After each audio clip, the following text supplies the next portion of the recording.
Alright, we've got another abandoned crossing here on Life Avenue. I'm just going to say is abandoned given the condition of it.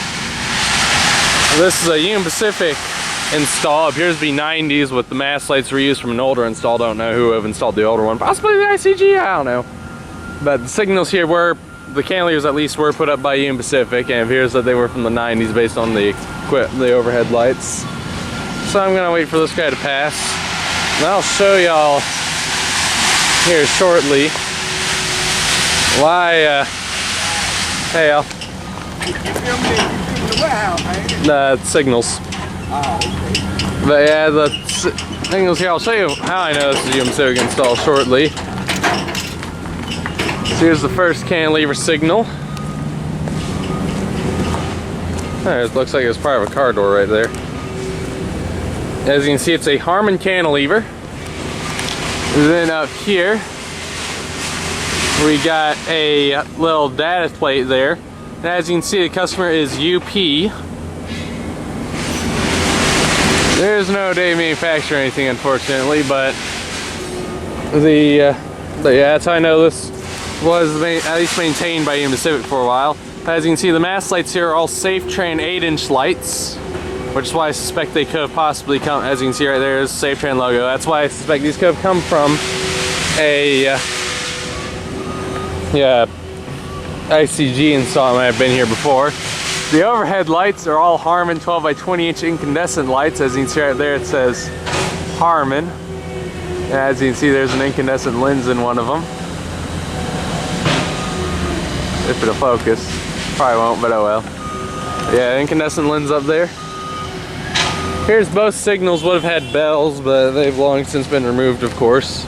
Probably someone climbed up there and climbed up on each one and took them. Don't know what the bells were, to be honest.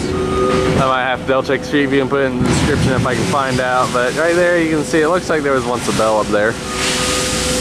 And then over here we got the other cantilever signal. It's another Harman cantilever.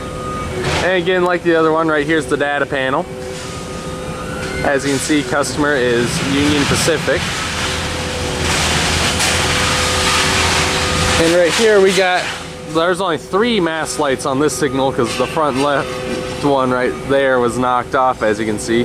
But as you can see, this one's also got, all the mast lights here are more Safetran 8-inch lights.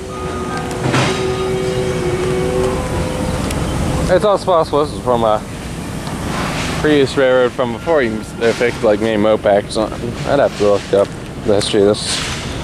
What roads used to operate in this area. Get which one predated Union Pacific. But the overhead lights, like the air signal, are more Harman 12 by 20 inch lights. They're incandescent. As you can see right there, incandescent lenses. And you can kind of just see the Harman logos right there.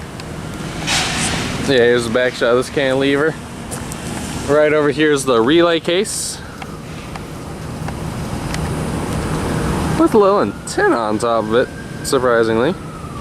But yeah, there's the relay case right there. And track views, as you can see, this is pretty well torn out. This way is looking north. Don't know which direction. I think this is towards the main line, not entirely sure. This way is looking south. As you can see, this switch is kind of busted. As you can see, it also tore out part of the track there. And right there's the remains of a spur. But yeah, I just thought I'd show y'all this neat little abandoned crossing on Life Avenue here in Memphis, Tennessee. Over and out.